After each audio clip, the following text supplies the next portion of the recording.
Prince classes के YouTube channel पर आपका हार्दिक स्वागत है। आज इस क्लास में हम बोर्ड परीक्षा 2025 के लिए कक्षा 10 गणित के इंपोर्टेंट क्वेश्चन करेंगे। दो क्लास हमने ऑलरेडी अपलोड कर दी है, ये तीसरी क्लास है। आज की इस क्लास में मैं आपको बताऊंगा दीर्घ उत्तरीय सवाल और निबंधात्मक सवाल।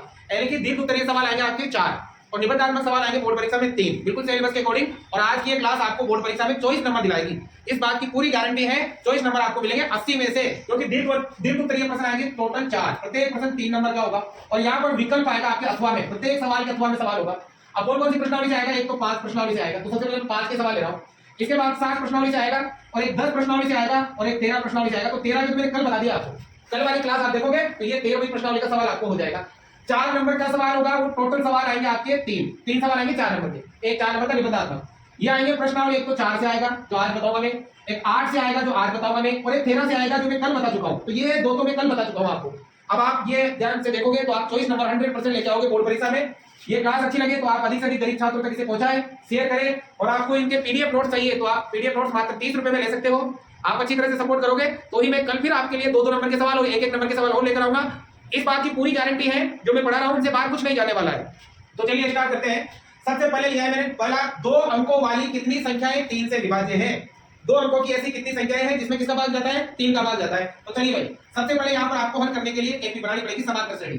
बताओ 2 अंकों की सबसे छोटी संख्या बताओ जिसमें 3 का भाग जाता है। तो 2 अंकों की सबसे छोटी संख्या कितनी होती है? 10। क्या 10 में 3 का भाग जाता है? नहीं। 11 में, 12 में जाता है? जाता है। तो यहाँ लिखें 2 अंकों की 3 से विभाज्य सबसे छोटी संख्या, सबसे छोटी संख्या बताओ कितनी है? 12।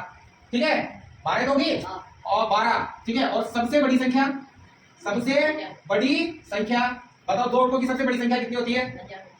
99 होती है। और क्या 99 में 3 का भाग जाता है? हाँ। तो सबसे बड़ी संख्या कितनी हो गई? 99 हो गई। तो बताओ ए भी बढ़ाओ। बताओ सबसे छोटी संख्या 12, 12 के बाद किसमें भाग जाएगा? 15, 15 के बाद 18, और ऐसे करते करते कहां तक जाएगा? 99 तक जाएगा। समझ आ गया? ये ए बन गए। अब इसमें ज्ञात करने में पदों की संख्या। बताओ पदों की संख्या ज्ञात करने के हमारे पास सूत्र है an बराबर a plus n minus 1 into d। उन्हीं को क्लास समझ में आएगी, इसमें पहले पढ़ा है। अगर आपने पहले पढ़ा नहीं है तो फिर आपको समझ में नहीं आने वाला है, इसलिए अच्छी तरह से समझे। ये n पद ज्ञात करने का सूत्र है। an का मतलब क्या होता है? अंतिम पद, जो कितना है? 99। क्या लिख देता हूं मैं? an बराबर 99। a का मतलब पहला पद जो कितना है? 12, और n मतलब पदों की संख्या जो हमें इसमें क्या करनी है? और d का मतलब सार बंधन। अब सार बंधन कैसे निकालते हैं? लगातार 2 पदों के पीछे वाले में से आगे वाला। 15 में से 12 घटाओ, कितना आएगा? 3। ठीक है, अब बताओ a कितना? 99, a कितना? 12, n कितना? याद माइनस 1, d कितना? 3। अब मुझे बताओ मान किसका ज्ञात करना है? n का। 12 का क्या करेंगे? प्लस का है तो बताओ 99 माइनस 12, और ये 3 गुणा है तो ठीक है। सब देखो मान n का ज्ञात करना है तो 12 को भी तो लाएंगे, a को भी लाएंगे, 3 को भी लाएंगे। सबसे पहले किसको लाएंगे? प्लस का है तो, फिर ये 3 गुणा है तो, और बराबर क्या बचा? a को भी लाएंगे, लेकिन अभी थोड़ी देर बाद करेंगे। बताओ यहाँ बाकी करो तो यहाँ बच गए 87 बटा 3 बराबर n माइनस 3 से काटो भाई। 3 गुनी 6 कितना बचा? 2, 27, 3 और 27 बराबर n माइनस 1। अब बताओ a को इधर क्या कर लो? 50। तो बताओ n का मान कितना आएगा? 29 प्लस 1, n बराबर। तो बताओ 2 अंकों की 3 से विभाज्य कितनी संख्याएं हैं? 30 संख्याएं ऐसी है 2 अंकों की, इसमें किसका भाग जाता है? 3 का पूरी भाग जाता है। मोस्ट इंपोर्टेंट क्वेश्चन है 3 नंबर के लिए। समझ में आया? अगला देखो, दूसरा लिया हमने यहाँ पर AP का 31वां पद ज्ञात करो। कौन सा पद? 31वां। अब मैंने देखो आपको बताया था कोई सा भी पद ज्ञात करना हो, अगर आपको 31वां पद ज्ञात करना है तो बताओ सूत्र कैसे लिखते हो? a प्लस 30d, ऐसे क्यों लिखते हैं? अरे कोई सा भी पद ज्ञात करते हैं उसे एक कम करके डी लिखते हैं। 31वें पद का फॉर्मूला हो गया। आगे क्या लिखा है? जिसका 11वां पद 38 है, 11वें पद को कैसे लिखोगे? a11 कितना है? 38। और 16वां पद 73 है। 16वां पद मतलब a16 जो कितना है? 73। 31वां पद ज्ञात करना है, 11वां और 16वां पद दे रखा है। ठीक है, अब बताओ अगर 31वां पद ज्ञात करना है तो आपके पास क्या होना चाहिए? a और क्या होना चाहिए? d। a दे रखा है क्या? नहीं। d दे रखा है क्या? नहीं। हमें क्या करना पड़ेगा? ज्ञात करना पड़ेगा। और कहां से जो दे रखा है? अब बताओ मैं 11वां दे रखा है, बताओ 11वें पद का सूत्र क्या होगा? a प्लस 10d, और जो कितना है? 38। समीकरण नंबर 1। अब बताओ 16वां पद कितना? a प्लस 15d जो कितना है? 73। ये समीकरण नंबर 2। ये मैंने सूत्र लिखना सिखाया आपको। 11वें पद को ऐसे लिखोगे, 16वें पद को ऐसे लिखोगे, 31वें पद को ऐसे लिखोगे। अब देखो ये आपके 2 चर वाला रेखीय समीकरण हो गया। कौन सा समीकरण हो गया? 2। तो इसको विलोपन विधि लगा दें, और विलोपन विधि में देखो ये a बराबर है, दोनों जगह चिन्ह प्लस के हैं तो आप क्या करोगे? घटाने पर। और बताओ जब हम बीज गणित में बाकी करते हैं तो नीचे वाली संख्याओं के चिन्ह बदल जाते हैं। ये प्लस का है तो ये प्लस का है तो माइनस, और ये प्लस का है तो माइनस। समझ आ रहा है? a प्लस का है माइनस का कट गया। बताओ 15d किसका है? माइनस का। 10d प्लस का। 15 में से 10 है, कितने बच गए? माइनस का 5d। और यहाँ 73 में से 38 घटाओ, तो बाकी सावधानी करना, बड़ी संख्या में से ऊपर रहेगी और छोटी संख्या नीचे रहेगी, गलती से है ना, गलती मत करना, ऐसे कैसे घटा दो। तो 13 में से 8 गए तो 5, 6 में से 3 गए तो 3, तो आ गया 35, और 35 किसका आएगा माइनस का, क्योंकि बड़ी संख्या माइनस की है, माइनस से माइनस कट जाएगा, मान किसका निकालना है डी का, गुणा है तो बताओ डी का मान आएगा 35 बटा 5, 5 से काटोगे 5 से 35, 7 आ गया। अब बताओ किसका मान निकालना है, ए का, तो ये डी का मान या तो 1 रखो या 2 में रखो, तो लिखो क्या लिखोगे, डी का मान रखने पर, समीकरण नंबर 1 में रखने पर, 1 में रखो बेटा, a प्लस 10 इंटू डी का मान 7 बराबर 38, तो 7 10 कितना हो गया 70, उधर भेज दो, तो a बराबर 38 माइनस 70, तो a बराबर माइनस का कितना बचेगा 32, आ गया, a का मान आ गया और d का मान आ गया। अब बताओ आप 31 पर क्या कर सकते हो, बताओ a का मान कितना आया भाई, देखो ये 31 माइनस का 32 प्लस 30 इंटू डी का मान 7, हमेशा पहले क्या होता है गुणा और बाद में जोड़ना, तो माइनस 32 देखो 7 दिया 21 210, ठीक है, बाकी करो 210 में से घटाओ कितना भाई 32, ठीक है, इस पे बढ़ा के देख लिया करो आप लोग, ताकि टाइम कम खर्च हो, क्योंकि समय बहुत ही कम है अपने पास, और नीचे लिंक डिस्क्रिप्शन में है, अगर आप इसका बेसिक पढ़ना है तो वहां से आप पढ़ सकते हो, किसी प्रकार की कोई समस्या हो तो जो व्हाट्सएप नंबर है वहां पर आप मैसेज कर सकते हो, क्वेश्चन आएंगे यहीं से, फिर बाद में पछताओगे आप।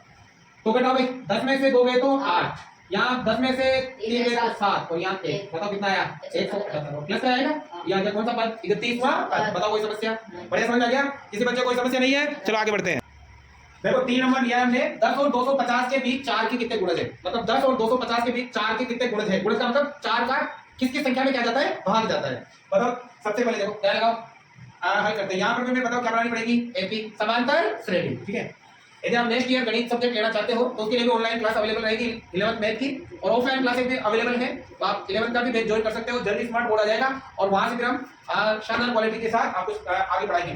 देखो सबसे पहले तो 10 और 250 के बीच 4 के गुणज ढूंढ दें, बताओ क्या 4 का भाग 10 में जाएगा, नहीं 11 में जाएगा, नहीं 12 में जाएगा, हाँ, तो बताओ सबसे पहला गुणज कितना होगा 12, 12 के बाद 16, 16 के बाद 20, अब लास्ट में ढूंढ लो, क्या 4 का भाग 250 में जाएगा, नहीं जाएगा, चलो वो 24 1 10 हो जाएगा, 49 में नहीं, 48 में, हाँ 48 में जाएगा, तो देखो यहाँ पर 10 और 250 के बीच 4 के क्रमशः गुणज, बताओ एक मिनट जाएगी ना, सबसे पहला गुणज कितना होगा 12, अरे भाई 10 और 250 में सबसे पहले 4 का भाग 12 में जाएगा, 12 के बाद किसमें जाएगा 16 में, 16 के बाद किसमें जाएगा 20 में, डॉट लास्ट में, क्या 250 में जाएगा क्या भाग 4 का, 6 ओके 24, एक बच गया, कितना हो गया 10, 4 दूनी 8 ही हो रहा है, 8 हो रहा है, पीछे कितना होना चाहिए था 8, अब 8 होना चाहिए था, यहाँ 4 होना चाहिए था, यहाँ 8 होना चाहिए, यानी 48 में जाएगा, देखो भाग 6 ओके 24 8 4 दूनी 8 जा रहा है ना, तो बताओ लास्ट में कितना 249, बताओ वही क्या क्या याद करना है, कितने गुणज है, यानी कि पदों की संख्या, और पदों की संख्या को कैसे लिखते हैं n से, और n पद ज्ञात करने का फॉर्मूला बताओ क्या होता है, क्या होता है n पद का, a n बराबर a plus n minus 1 into D, n का मतलब अंतिम पद जो कितना है 249, a का मतलब पहला पद 12, d मतलब सार अंतर कितना 16 माइनस 12 बराबर 4, समझ गए, n कितना 249, a कितना 12, n हमें ज्ञात करना है माइनस का, d कितना 4, बताओ मान किसका निकालना है n का, तो 12 भी इधर आएगा, 4 भी आएगा और 1 भी आएगा, बताओ पहले कौन आएगा 12, फिर कौन आएगा 4, थोड़ी देर बाद कौन आएगा 1, तो बताओ 248, ये प्लस का है तो माइनस का, ये गुणा है तो भाग में n माइनस 1 हो गया, बाकी करो, यहाँ बच गया कितना 6 3 2 बटा 4 बराबर n माइनस 1, काटो 4 से 4 बन गए 20, 3 बन गया तो 9 चौके 36 बराबर n माइनस 1, एक को ले उधर, बताओ कितना है 60 हो गया ना, माइनस का प्लस का 50 और 1 50, 59 और 1 60, क्लियर है, किसी बच्चे कोई समस्या, और इंपॉर्टेंट क्वेश्चन लगा लीजिए आप, आ सकता है। देखो एक और लिया हमने, किसी एपी के छोटे और 8वें पद का योग 24 है, छोटा और 8वें पद को जोड़ो, छोटे पद को मतलब a4 और 8वें पद का मतलब a8, दोनों को जोड़ोगे कितना आ रहा है 24, और छठे और 10वें पद का योग 44 है, देखो छठा मतलब a6 प्लस 10 मतलब a10, इन दोनों का योग कितना है 44, तो इस एपी के प्रथम 3 पद लिखिए, एपी के कितने पद लिखने हैं 3, तो बेटा एपी के 3 पद लिखने के लिए आपके पास 2 चीजें होनी चाहिए, एक होना चाहिए पहला पद और एक होना चाहिए सार बंतर डी, अगर पहला पद और सार बंतर है तभी आप एपी के 3 4 कितने भी पद लिख सकते हो, तो यहाँ पर ना तो ए दे रखा है नहीं डी दे रखा है, वो हमें निकालने पड़ेंगे, अब देखो कैसे निकालेंगे, जो दे रखा है उसी से करेंगे, बिल्कुल आसान निकालो, बताओ छोटे पद का सूत्र क्या होता है a प्लस 3d, 8वें पद का a प्लस 7d बराबर 24, एक है और एक है 2a हो गया, 3d और 7d 10d बराबर 24, समझ में आ रहा है, देखो यहाँ भी 2 का यहाँ भी 2 का यहाँ भी, सब में किसका भाग जा रहा है 2 का भाग, 2 से 2 कट गया क्या बचा 1, 2 पंजे 10 और 2 का भाग 12 भाग, ये बन गया समीकरण नंबर 1, समझ में आया, सेम ऐसे वहां करो, बताओ छठे पद का सूत्र क्या है a प्लस 5d, 10वें पद का a प्लस 9d बराबर 44, एक है और एक है 2a, 5d और 9d 14d, समझ में आ रहा है, और बराबर कितना 44। समय किसका भाग जा रहा है 2 से काटो, 2 से 2 खत्म, क्या बचा 1 2 7 14 और ये 22। समीकरण नंबर 2। अब 1 और 2 लोग कौन सी विधि लगा दो विलोपन। जैसे भी एक सवाल करके आए हम, समीकरण क्या लिखेंगे, समीकरण नंबर 1 व 2 से बताओ 1 तो कितना a + 5b बराबर 12, 2 कितना a + 7b बराबर 22। ठीक है, घटा दो, क्या करोगे बताओ, घटाने पर बाकी दो माइनस माइनस माइनस, ये खत्म। 7b में से 5 भी गया तो माइनस का 2b, यहाँ माइनस का 10, कैसे मिलेगा ना, माइनस से माइनस कर दिया, दोनों 2 से काट दो, तो d का मान कितना आ गया 5 आ गया। d का मान यहाँ पे 1 रख दिया, 2 में रखो, d का मान क्या रखोगे, समीकरण नंबर लिखे ना यार 1 में रखने पर है ना, टाइम नहीं अपने पास। समीकरण नंबर 1 क्या, एक आ तो a 5 × d का मान 5 बराबर 12, 25 उधर भेज दो, 12 माइनस 25, तो ये बच गया आपके पास माइनस का 13। बताओ a का मान कितना गया माइनस का 13। अब बताओ हमें क्या लिखने हैं, AP के कितने प्रथम 3 पद, ये तो लिखने हैं। बताओ पहला पद कितना माइनस का 13 आएगा। अब दूसरा पद कैसे निकालोगे, पहले पद में क्या जोड़ दोगे, सार आंसर, तो माइनस 13 में 5 जोड़ो, बताओ कटेगा कितना आएगा, माइनस का 8 आएगा। फिर माइनस के 8 में कितना जोड़ो 5, सार आंसर जोड़ते जाते हैं आप क्या करते हैं, पहले पद में सार आंसर जोड़ो, फिर दूसरा है उसमें सार आंसर जोड़ो, तीसरा है उसमें सार आंसर जोड़ो, ऐसे जोड़ते जाओगे पद गिनते जाएंगे। तो बताओ कितना आएगा माइनस का 3, ये आ गया माइनस का 3 और डॉट डॉट आगे तक चलती रहेगी, ये हो गया प्रथम 3 को। समझ आ गया, किसी को कोई समस्या बिल्कुल नहीं है, ठीक है उतारो आप स्क्रीनशॉट ले लो। अब देखो 5.3 से लाया हूं मैं इंपॉर्टेंट क्वेश्चन, ठीक है। निम्न का योग ज्ञात करना है, प्रथम 1000 धन पूर्णांक और प्रथम n धन पूर्णांक। अब बेटा यहाँ क्वेश्चन चेंज कर सकता है आपसे, जैसे मैंने प्रथम 1000 धन पूर्णांक है वो प्रथम 100 धन पूर्णांक कह सकता है, प्रथम 500 धन पूर्णांक कह सकता है, बस तरीका सेम रहेगा, क्वेश्चन बनेगा यहीं से कहीं से नहीं बनने वाला है। तो आप प्रैक्टिस पूरी जारी रखें, ठीक है। और डिटेल में अगर आपने पहले पढ़ा है तो आपको कोई समस्या होनी नहीं चाहिए। चलो करते हैं, निम्न का योग ज्ञात कीजिए, प्रथम 1000 धन पूर्णांकों का योग ज्ञात करना है। धन पूर्णांक, पूर्णांक किसे कहते हैं, 1 2 3 4 5 6 7 8 9 10 ये पूर्णांक होते हैं। तो देखो प्रथम 1000 धन पूर्णांक के लिए हम AP बना लेंगे। बताओ पहला धन पूर्णांक कितना होगा 1, दूसरा 2 3 4 और ऐसे डॉट डॉट डॉट लास्ट वाला कितना होगा 1000। ये तो अब बेटा पदों का योग ज्ञात करना है। अब बताओ पदों के योग के अपने पास कितने सूत्र हैं, 2। कितने सूत्र हैं, 2। एक तो है जिसमें अंतिम पद दे रखा हो उसके लिए अलग सूत्र है ना, और एक सार अंतर दे रखा हो उसके लिए अलग सूत्र है। तो इसमें अंतिम पद है तो इसके लिए बताओ सूत्र, पदों के योग को लिखते हैं कैसे, ऐसे बराबर n/2 कोष्ठक a + l। ये सूत्र तब लगाना है जब अंतिम पद दे रखा हो, आप दूसरा वाला सूत्र लगाते तब भी लग जाता, लेकिन यहाँ तो अंतिम पद है ना इसलिए लगाया। अब मुझे बताओ s का, तो s कितने धन पूर्णांक 1000, तो n का मतलब होती है पदों की संख्या, कितने पद है 1000, n बराबर 1000 है ना, 1000। a का मतलब पहला पद कितना है 1 और l का मतलब अंतिम पद होता है और a का मतलब क्या होता है अंतिम पद, जो कितना है 1000। समझ आ रहा है, चलो s n कितना है 1000, n कितना है 1000 बटा 2, a बताओ पहला पद कितना, पहला पद कितना 1, अंतिम पद कितना 1000, ठीक है। 2 से काटो कितनी बार 500 बार और इनटू 1000 1 हो गया, जोड़ोगे कितना हो गया 1001, 500 को गुणा करो 1000। देखो 500 को 1 से गुणा करेंगे तो 500 आएगा, 500 को 0 से गुणा करेंगे 0 आएगा, 500 को 0 से गुणा करेंगे 0 आएगा, 500 को 1 से गुणा करेंगे तो 500 आएगा। सही है या गलत है, सही है ना, ये आ जाएगा इसका आंसर। कोई किसी बच्चे को कोई समस्या हो तो मुझे बताओ, सही है या फिर नहीं ये थोड़ी आएगा, ये गलत है ना, ये आएगा भाई। 2 0 को भूल जाओ तुम लोग, जेब में रख लो इधर, भूल गए ना, 5 से 5 एकम 5, 5 को 0 से किया तो 0, 5 को 0 से किया तो 0, 5 एकम 5, अब 2 0 पीछे लगा, ठीक है ना, ये आ गया, समझ आ गया। अब देखो यहाँ क्या एक सूत्र बन गया, एक तरह से वहां बनेगा सूत्र। अगर आपको 1000 धन पूर्णांकों का योग ज्ञात करना है तो उसका आधा कर दो, 1000 का आधा 500 और उसमें 1 जोड़ दो, 1000 1 हो गया, दोनों को गुणा कर दो। जैसे मान लो अगर हमें 100 धन पूर्णांकों का योग ज्ञात करना था तो 100 का आधा 50 और उसमें 1 जोड़ दो, दोनों गुणा कर दो उत्तर आ जाएगा।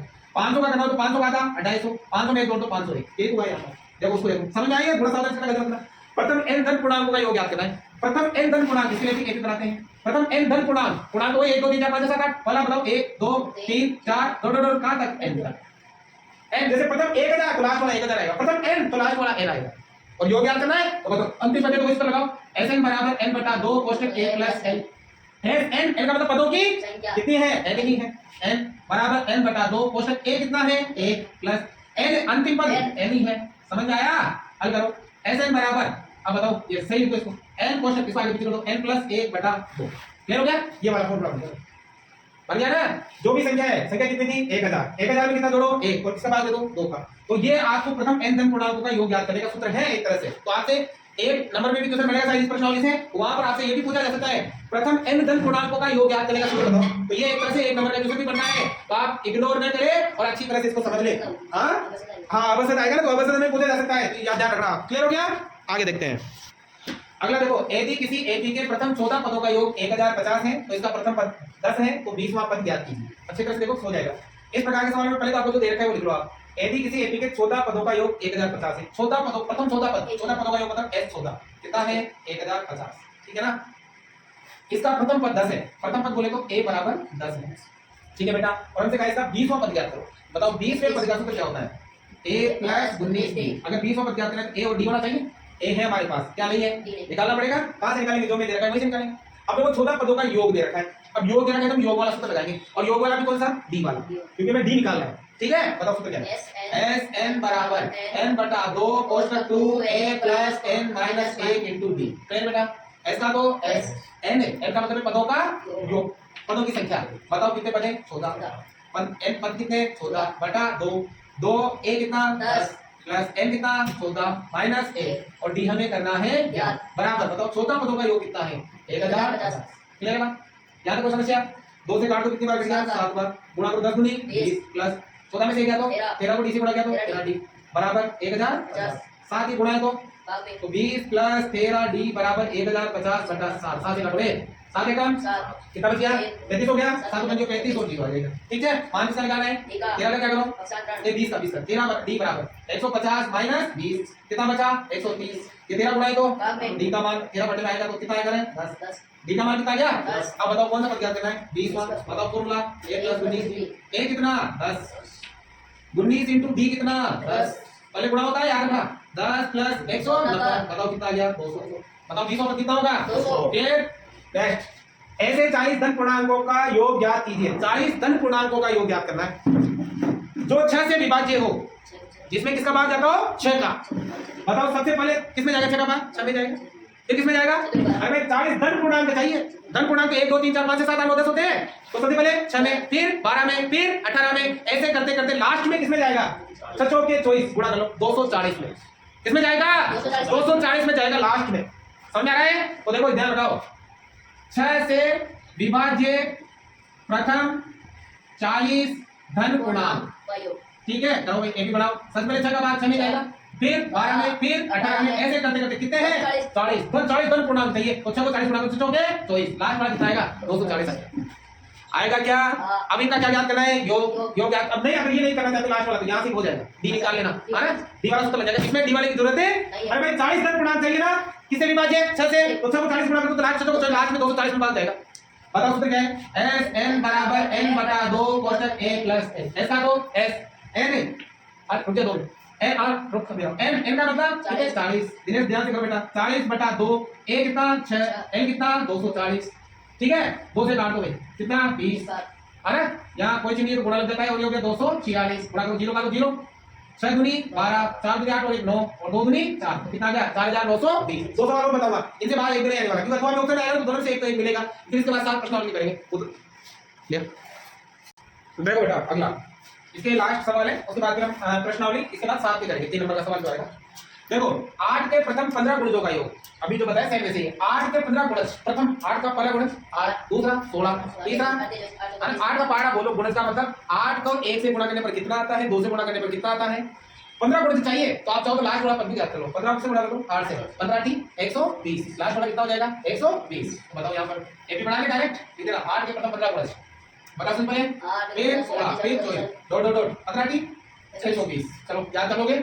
कौन सा फॉर्मूला लगाओगे, Sn बराबर n बटा 2 कोष्ठक a प्लस n, ये ध्यान नहीं करना चाहते हो दूसरा वाला सूत्र लगा लो, समझ में आ गया, उससे बड़ा हो जाएगा, कर लोगे ये तुम्हारे लिए होमवर्क है, तुम करना इसको, ठीक है ना। अगला देखो ये वाला, यदि एपी के प्रथम 7 पदों का योग 49 है, एपी के प्रथम 7 पदों का योग 49 है और प्रथम 17 पदों का योग 289 है, तो इसके प्रथम n पदों का योग ज्ञात करना है। प्रथम n पदों का योग का मतलब होता है उसमें n का मान नहीं रखा जाता। अभी सवाल में अगर चाहो तो उत्तर तो आप पहले से बता सकते हो ट्रिक के माध्यम से, कैसे देखो 7 पदों का योग कितना है 49, ये 49 बेटा 7 का स्क्वायर, समझ आ गया। 17 पदों का योग कितना है 289, ये भी 17 का स्क्वायर है, तो बताओ n पदों का योग क्या आएगा, n का स्क्वायर तो आएगा, मतलब उत्तर आएगा आपका n स्क्वायर। समझ आया, नहीं आया तो अब हल करेंगे यहाँ पर समझो। बताओ प्रथम 7 पदों का योग मतलब S7 बराबर 49 है, और अब इसको हल कर लेते हैं, फिर बाद में लिखेंगे या जो साइड में। बताओ 17 पदों का योग 289, ये तो है। अब बताओ 7 पदों का योग, तो पदों के योग का सूत्र लगेगा, बताओ सूत्र क्या है, Sn बराबर n बटा 2 कोष्ठक 2a plus n minus a into D, ये वाला लगेगा, ठीक है। बताओ s का तो s n कितना 7, n कितना 7 बटा 2, 2a हमें करना है ज्ञात, एम भी हमें करना है, एम कितना 7 है ना, 7 माइनस 1, डी हमें करना है 11 और बराबर बताओ 7 पदों का योग कितना है 49। क्लियर है, ध्यान से समझ में आया? आया? अगर कमेंट करके बताइए कोई दिक्कत हो तो आप लोग और शेयर करते रहो, ठीक है। अब देखो इन दोनों को उधर भेज देंगे, ये भाग वाला तो गुणा मिल जाएगा, गुणा वाला भाग में यहाँ क्या बचेगा 2a, बताओ 7 में से क्या तो 6 और 6 को d से गुणा किया तो 6d बराबर 49 इंटू 2/7 कितना हो जाएगा 7 7 और 7 बताओ सब में किसका भाग जा रहा है 2 का, क्या है 2 से 2 खत्म, क्या बचा 1, 2 का भाग 3 बार, 2 खत्म हो गया, केवल क्या बचा 7, समीकरण नंबर 1 क्लियर।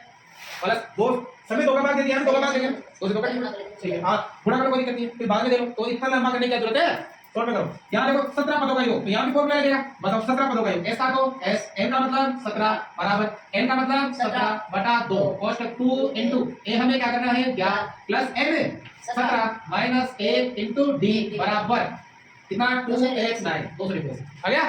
अब वही इनको करके तो बताओ यहाँ क्या बचा, यहाँ क्या बचा 2a प्लस 16d बराबर 289 इनटू 2 पर जाएगा और 17 नीचे आएगा, 17 से कटिए 17 का स्क्वायर होता है, सब में किसका भाग जा रहा है 2 का, 2 से 2 खत्म क्या बचा 1, 2 का भाग 8 बार, 2 से 2 खत्म क्या बचा 17, समीकरण नंबर 2।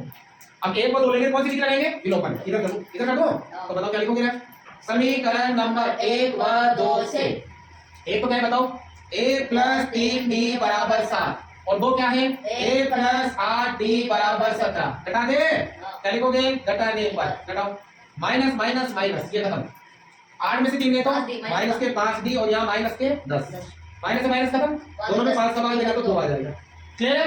इतना सा समझ में आना चाहिए आप लोगों को, तभी 3 नंबर का सवाल करोगे, अन्यथा क्लास छोड़ के चले जाओ, आ रहा है फिर आपके लिए पास होने का जुगाड़ मैंने कल की क्लास में बताया जाओ, देखो आराम से। अब बताओ डी का मान जाके 1 रखना है, 2 रखो, डी का मान कहाँ रखेंगे बताओ समीकरण नंबर 1 में 1 प्लस 3 इंटू डी का मान 2 बराबर 7, ए बराबर 6 हो गया 7 माइनस 6, ए का मान आया।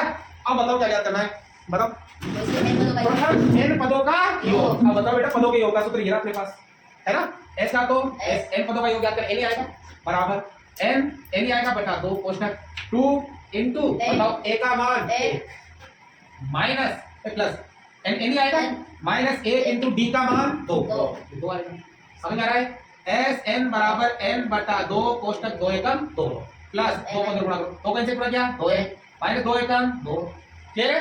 n बटा 2 एडिटिंग रखेंगे, ये देखो 2 प्लस का 2 माइनस का खत्म, तो यहाँ कुछ नहीं है तो गुणा आएगा 2n, 2 से 2 खत्म, n को n से गुणा किया क्या आया, देखो मैं पहले बता दिया था आपको आंसर, समझ आ गया। तो इस प्रश्नावली के सवाल खत्म, इनसे बाहर एक भी नहीं आने वाला है। अब प्रश्नावली 7 की करेंगे भाई, ध्यान लगाना रे। अब देखो बेटा सवाल नंबर 10 लिया है हमने प्रश्नावली 7 से, यहाँ से भी 3 नंबर का सवाल आएगा आपके, और जो बताऊंगा 6-7 क्वेश्चन उनसे बाहर एक भी नहीं आने वाला। इसके बाद 10 के करेंगे अपन, 13 हमने कल कर ही लिए थे, फिर 4-4 नंबर के करेंगे। पूरी क्लास देख के जाना है, आपको 100% चॉइस नंबर मिल जाएंगे। कितने छोटे से सवाल है, ये चॉइस नंबर दिलाएंगे आपको, आधा पेपर हो रहा है आपके। तो देखो दर्शाइए कि बिंदु 1,7 4,2 -1, -1 और -4,4 एक वर्ग के शीर्ष है। वर्ग जानते हो वर्ग किसे कहते हैं, जिसकी चारों भुजाएं क्या हो बराबर और प्रत्येक कोण कितने डिग्री का हो 90 डिग्री का, तो उसे वर्ग कहते हैं। हमें दिखाना है कि ये जो 4 बिंदु दे रखे हैं ये किसके शीर्ष है वर्ग के। तो बेटा इसके लिए हमें दूरी ज्ञात करनी पड़ेगी, सभी भुजाओं की क्या ज्ञात करनी पड़ेगी दूरी, और साथ ही कोण हम ज्ञात कर नहीं सकते, तो इसके लिए इसका क्या ज्ञात करना पड़ेगा विकर्ण भी ज्ञात करना पड़ेगा। तो इसमें टोटल में 6 दूरियां ज्ञात करनी पड़ेगी, 4 तो भुजाओं की दूरी और 2 विकर्णों की दूरी। विकर्णों की दूरी बराबर होनी चाहिए तब ये वर्ग होता है, ये आपको मैंने अच्छे से समझाया है। चलिए बताते हैं आपको, पहले तो एक डायग्राम बना लीजिए वर्ग का, कच्चा चित्र कोई सा भी, ये एक वर्ग बना मैंने, इसका नाम दे दो आप कहीं से, मान लो यहाँ से देंगे ए बी सी और डी। अब मान लो बिंदु ए के निर्देशांक है a,7 और बी के निर्देशांक है 4,2, सी के निर्देशांक है -a,-1 और डी के निर्देशांक ले लेते हैं -4,4, क्रम से ही लेना, ठीक है। ये अब आपको बताना ये वर्ग के शीर्ष है, तो वर्ग के शीर्ष के लिए आपको ये चारों भुजाएं क्या करनी पड़ेगी बराबर। अब इसमें दूरी का फॉर्मूला है, तो पहले ए से बी बिंदु की दूरी निकालो, बी से सी की दूरी निकालो, सी से डी की दूरी निकालो, डी से ए की दूरी निकालो। चारों भुजाएं बराबर तो सब चतुर्भुज की भी होती है, चारों भुजाओं से काम नहीं चलेगा, इसके लिए आपको ये विकर्ण और ये विकर्ण भी क्या करना पड़ेगा निकालना पड़ेगा, विकर्ण भी आपके बराबर होने चाहिए। तो चलिए स्टार्ट करते हैं, क्या लगाइए। सबसे पहले हमें फॉर्मूला लगाना है किसका दूरी का, याद है सूत्र याद होना चाहिए, बताओ सूत्र क्या है √x2 - x1 का whole square plus y2 - y1 का होल स्क्वायर, ये दूरी का फॉर्मूला है। अब मैंने जब आपको ये प्रश्नावली पढ़ाई थी तब ट्रिक बताई थी बेटा, आपको भी अगर नहीं पता है तो ध्यान से सुनो, शानदार ट्रिक से करोगे तो गलती होने के चांस भी नहीं रहेंगे और आप जल्दी कर पाओगे। फॉर्मूला तो केवल बोर्ड परीक्षा में सर को दिखाने के लिए लिखना है आपको, बाकी अपनी ट्रिक लगानी है, ट्रिक से सवाल करना है। ट्रिक मैंने क्या बताई थी, जैसे मान लो हमें AB की दूरी ज्ञात करनी है, AB की दूरी, तो ट्रिक के अनुसार सूत्र का √ लग ही जाएगा। आपको आगे वाले में से आगे वाला घटाना है और पीछे वाले में से पीछे वाला घटाना है। अगर समान चिन्ह है, जैसे दोनों जगह माइनस है या दोनों जगह प्लस है, समान चिन्ह है तो आप बाकी करोगे। क्या करोगे? बाकी। और असमान चिन्ह है, एक जगह माइनस और एक जगह प्लस, या एक जगह प्लस और एक जगह माइनस, तो आपको क्या करना है? जोड़ करना है। इस कंडीशन में आपको क्या करनी है? बाकी, मतलब उल्टा करना है। इस कंडीशन में वैसे तो हम क्या करते हैं? बाकी करते हैं, लेकिन हमें जोड़ करना है। इस कंडीशन में हम क्या करते हैं? जोड़ करते हैं, लेकिन हमें बाकी करनी है। उल्टा काम करना है आपको। ठीक है? कैसे? ध्यान सुनो। आगे वाले में से आगे वाला, पीछे वाले में से पीछे वाला। बताओ आगे कितना है? ए में 1, उसमें से घटाओ कितना? 4, और इसका होगा होल स्क्वायर। प्लस पीछे कितना है? 7, और उधर पीछे -2, इसका होल स्क्वायर। हल करो। Under root. हमें क्या पता है? आगे चिन्ह प्लस का, आगे चिन्ह प्लस का, समान चिन्ह तो बाकी करो। 4 में से 1 क्या? 3 का होल स्क्वायर, प्लस यहाँ देखो पीछे भी प्लस और पीछे भी प्लस, बाकी करो। 7 में से 2 गया? 5 का होल स्क्वायर। अब तुम कहो इसका यहाँ तो 3 माइनस करना चाहिए। हाँ, 2 माइनस करेंगे, कोई फर्क पड़ने वाला नहीं है, क्योंकि इसका स्क्वायर करते हैं ना, तो ये वापस किसका जाएगा? प्लस का जाएगा, कोई फर्क नहीं पड़ेगा। यहाँ पर देखो अंडर रूट 3 का स्क्वायर 9, 5 का स्क्वायर 25 होता है ना। बताओ 9 में 25 जोड़ो तो अंडर रूट कितना आ गया? 34, और पीछे लिखेंगे मात्रक। क्लियर है बात? तो समझ आया? फिर देखो नहीं आया तो आगे देखो, बीसी की दूरी निकालेंगे। अंडर रूट लगाएंगे सूत्र का, सूत्र केवल सर को दिखाना है, बाकी ट्रिक लगाओ। बीसी वाली आगे वाले में से आगे वाला, पीछे वाले में से। अब विशेष को जो माइनस वाला है वो आगे ले लो आप, ताकि आपको यहाँ डबल क्वेश्चन नहीं लगाना पड़ेगा। तो बताओ आगे कितना है? -1, इसमें से घटाएंगे कितने? 4, और इसका क्या कर देंगे? Whole square. ठीक है? अब जब आगे पीछे लिखो तो कोई फर्क नहीं पड़ेगा। अगर 4 आगे लिखा, इस माइनस पोजीशन में डबल क्वेश्चन लगाने पड़ते हैं, तो माइनस वाले से जब आगे लिखोगे तो बढ़िया रहेगा। प्लस बताओ पीछे कितना? -1, कितना घटाएंगे? 2, और इसका क्या होगा? Whole square. अंडर रूट आगे चिन्ह माइनस का, आगे चिन्ह प्लस का, अलग अलग चिन्ह होने पर क्या करना है? जोड़। बताओ बेटा 4 और 1 कितना हो गया? 5 का स्क्वायर, प्लस पीछे भी माइनस, यहाँ प्लस, अलग अलग तो जोड़ेंगे। 2 और 1 कितना हो गया? 3 का होल स्क्वायर। दोनों माइनस के हो जाएंगे, देखो माइनस के हो जाएगा, एक को फर्क पड़ने वाला नहीं है। बताओ बेटा 5 का स्क्वायर 25, 3 का स्क्वायर 25 और 9 वही 34, मात्रक। डायरेक्ट लिख दिया उन्हें, समझाओ आप, समझे? अगली बताओ ए की दूरी होगी, बीसी होगी, कौन सी दूरी? CD। बताओ सूत्र का क्या लगेगा? अंडर रूट आगे वाले में से आगे वाला, पीछे वाले में से पीछे वाला। ठीक है? अब डबल माइनस आके दिक्कत आती है, तो कोई सा ले लो, या तो ये ले लो। -1 में से घटाएंगे कितना? -4। देखो डबल क्वेश्चन लगाना पड़ेगा इस कंडीशन में, समझ रहे हो? डबल माइनस आ जाएगी, दिक्कत होगी। प्लस, लेकिन कोई दिक्कत नहीं आपको, क्योंकि मैंने ट्रिक बताई है। पीछे कितना है? -1, इसमें से घटाएंगे कितना? 4, हो जाएगा होल स्क्वायर। ठीक है? तो बताओ आगे चिन्ह माइनस का, आगे भी माइनस का, समान चिन्ह होने पर क्या करेंगे? बाकी। बताओ 4 में से 1 गया तो 3 का स्क्वायर, प्लस पीछे चिन्ह प्लस का या माइनस का, जोड़ेंगे 4 और 1 5 का स्क्वायर। सेम आ रहा है ना? बताओ वही कितना आएगा? अंडर रूट 24 मात्रा। क्लियर है? अब बताओ कौन सी दूरी बची? AD। तो बताओ कौन सी?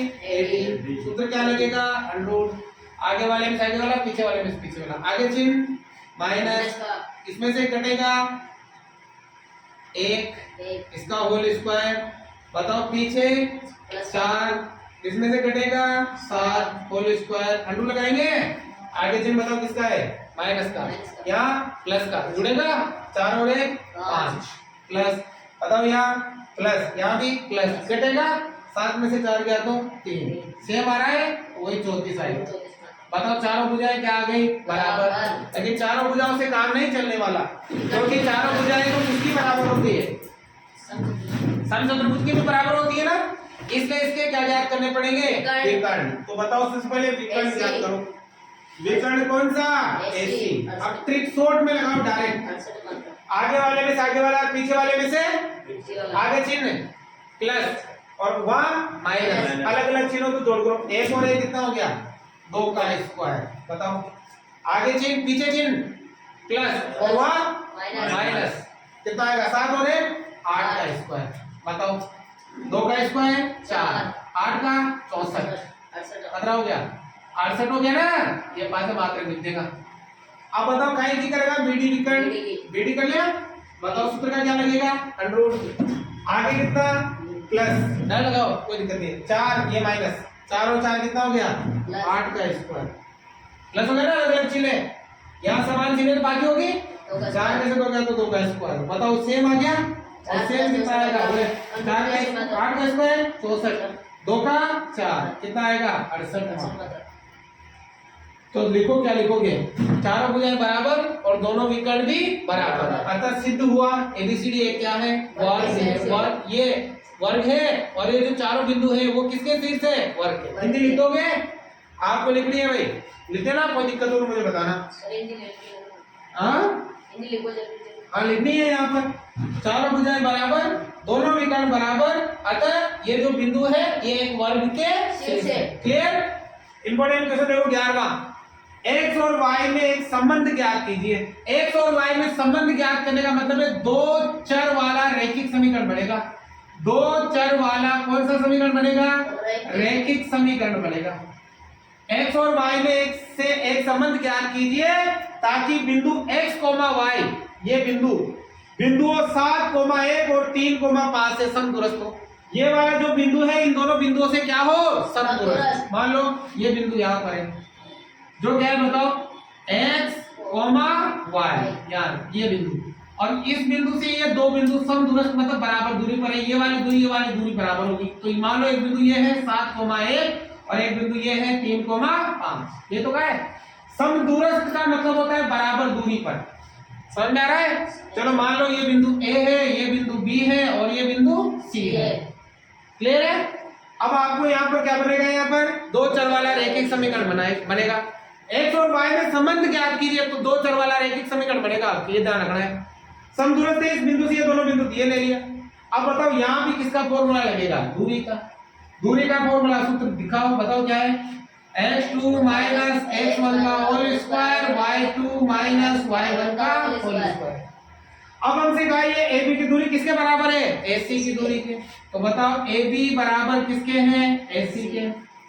अब देखो इधर दूरी बराबर है दोनों, तो इधर तो हम ज्ञात करेंगे AB की दूरी और इधर ज्ञात करेंगे AC की दूरी। बताओ पहले AB की दूरी ज्ञात करो। सूत्र का क्या लगेगा? आगे वाले में से आगे वाला, पीछे वाले में से पीछे वाला। समान चिन्ह हो तो बाकी करो और असमान चिन्ह हो तो जोड़ करो। देखो समान है सब जगह प्लस के है तो बाकी होगी। x में से कितना घटाएंगे? 7। x माइनस 7 का होल स्क्वायर। y में से कितना घटाएंगे? 1। y माइनस 1 का होल स्क्वायर। हो गई इधर की दूरी। अब AC उधर की दूरी। सूत्र का क्या लगेगा? √ आगे x में से कितना घटाएंगे? 3 होल स्क्वायर प्लस y में से कितना घटाएंगे? 5 होल स्क्वायर। क्लियर है? देखो इसका √ और इसका √ खत्म, क्योंकि बराबर है बीच में, दोनों तरफ √ है तो दोनों का √ क्या हो गया? खत्म। यहाँ सूत्र लगेगा a माइनस b का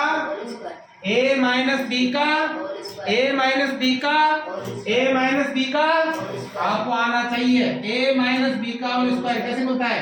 a square minus 2ab plus b square. ये होता है। अब खोलो भाई इसको, पहले ये a है ये b है, ये a है ये b है, ध्यान रखना। a का स्क्वायर मतलब x का स्क्वायर माइनस सूत्र का 2 into a into b plus b का स्क्वायर। क्लियर?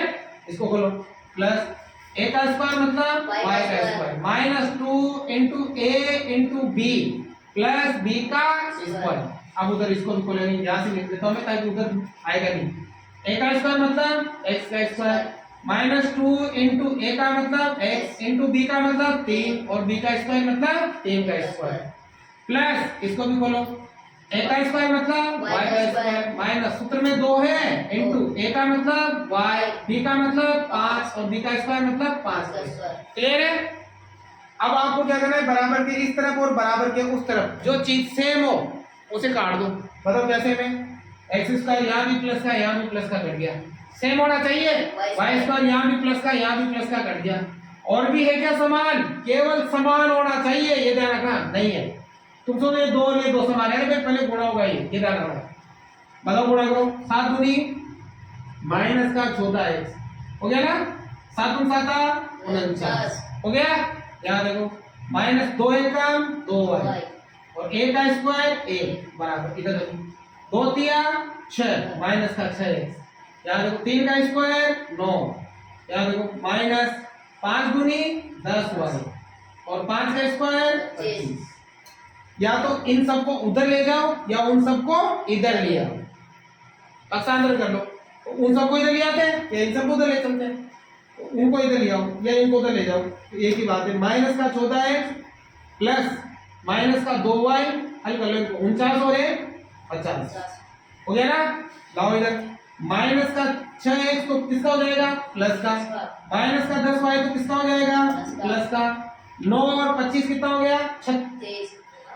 9 और 25 34 हो गया ना। बराबर में क्या बचा 0। 9 और 25 34 में बना 0। अब घटाओ भाई, बताओ 14 में से 6, 14x में से 6x गया तो माइनस का 8x। 10y में से 2y गया तो प्लस का 8y। 50 और 34 दोनों जुड़ जाएंगे, नहीं इधर आएगा तो माइनस का होगा, क्योंकि ये प्लस का इधर आते माइनस का होगा। तो कितना यहाँ बचेगा प्लस का 16 और बराबर में क्या बचा 0। सब में किसका भाग दे रहा है 8 का। 2 का भी दे रहा है, लेकिन बड़ी का सोचो, छोटी का मत सोचो। 8 का दे रहा है, फिर तुम्हारा 2 का दोगे, फिर 2 का दोगे, क्या मतलब है डायरेक्ट 8 का दो, और आगे माइनस है तो माइनस 8 का दो। माइनस 8 का देंगे तो 8 से 8 खत्म, x प्लस का बच जाएगा। यहाँ प्लस है तो माइनस हो जाएगा, क्योंकि माइनस 8 का भाग दे रहे तो y बचेगा, और यहाँ माइनस 2 बचेगा, बराबर में क्या आएगा 0। तो x और y में ये संबंध आ गया, 2 चर वाला रैखिक समीकरण। उम्मीद है समझ में आया होगा। स्क्रीनशॉट ले लो आप। अब देखो अगला सवाल, ये हमने y अक्ष पर ऐसा बिंदु ज्ञात कीजिए जो बिंदुओं a और b से समदूरस्थ हो। हमें कौन से अक्ष पर बिंदु ज्ञात करना है y अक्ष पर।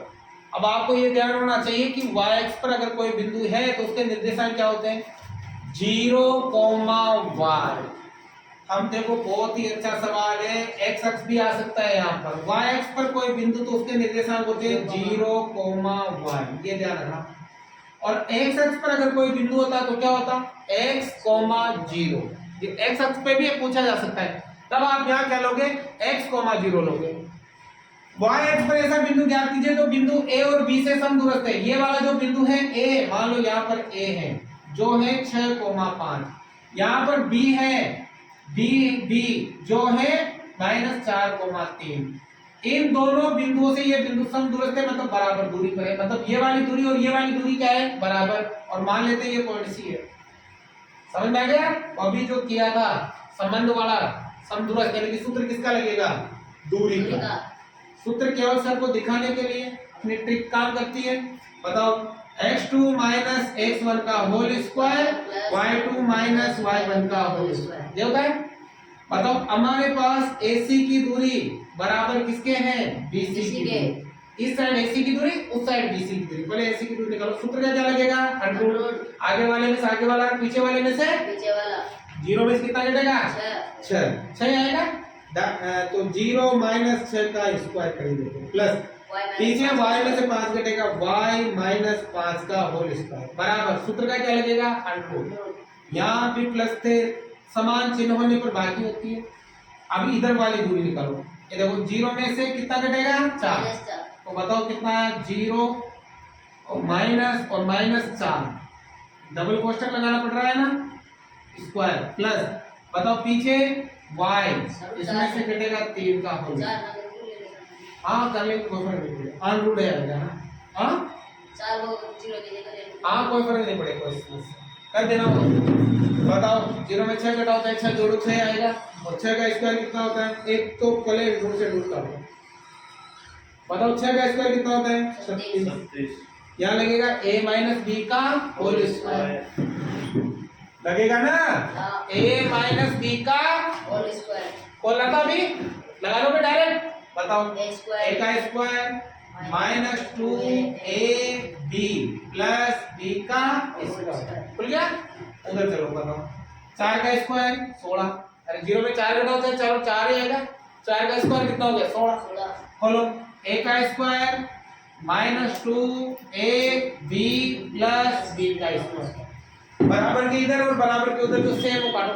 कैसे में y स्क्वायर से y स्क्वायर खत्म।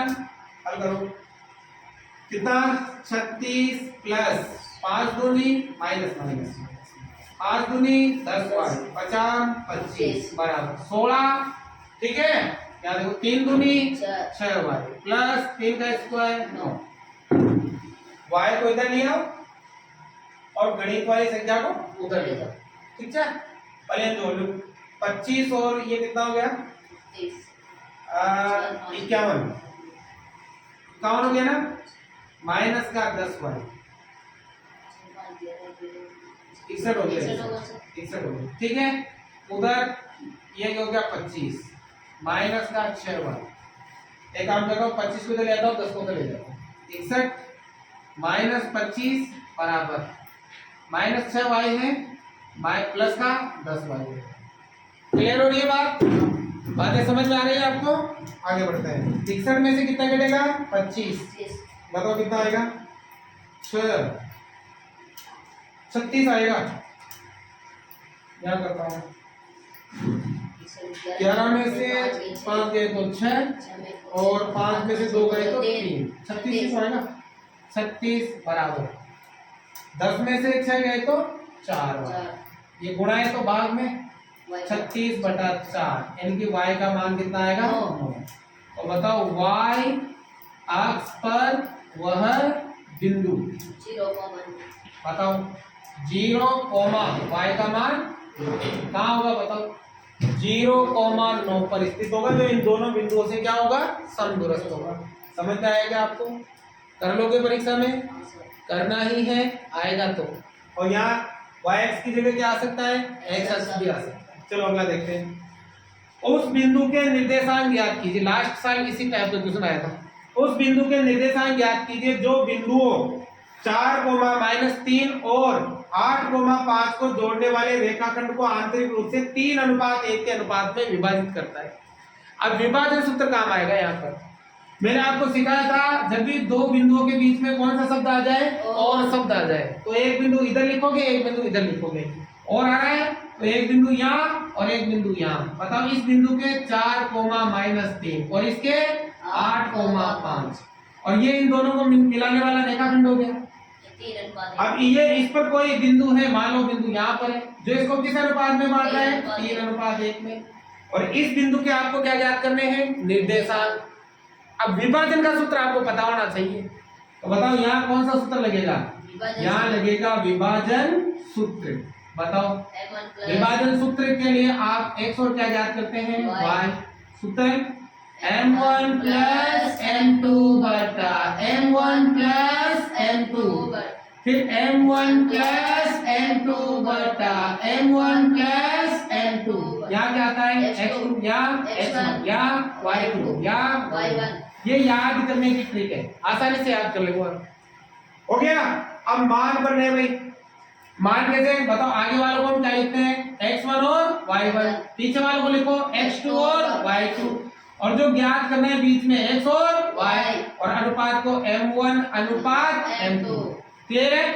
सभी मान आ गए। चलो हमें x और y का मान ज्ञात करना है। m1 कितना? 3। m2 कितना? 1। तो देखो ट्रिक 3 + 1 बटा 3 + 1, लेकिन जगह छोड़नी है। इधर भी 3 + 1 बटा 3 + 1, जगह छोड़नी है। बताओ x2 कितना? 8।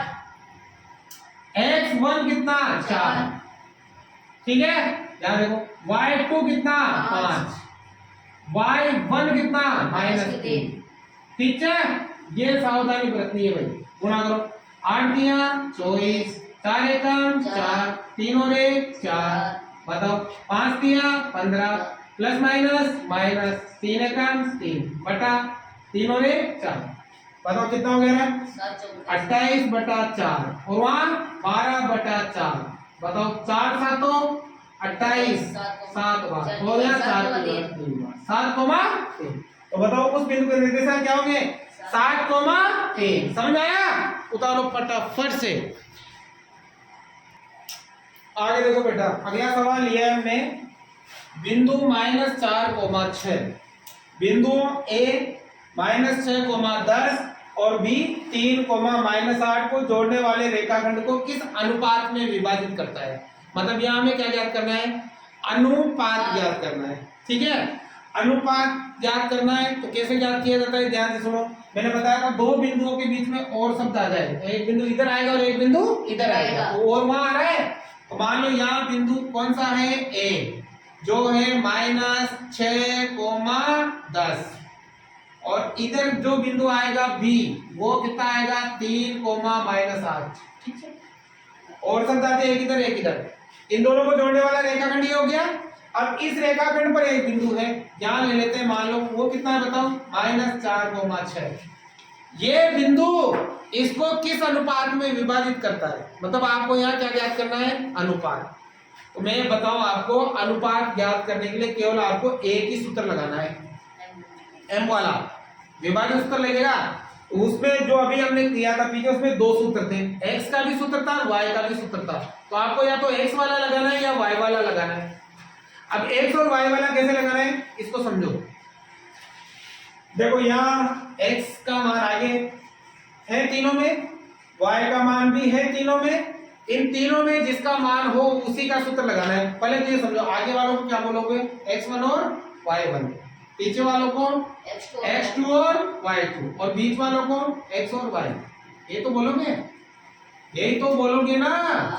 अब मुझे बताओ, x का मान तीनों में है, y का मान भी तीनों में है, तो आप या तो x वाला सूत्र लगा सकते हो या y वाला सूत्र लगा सकते हो।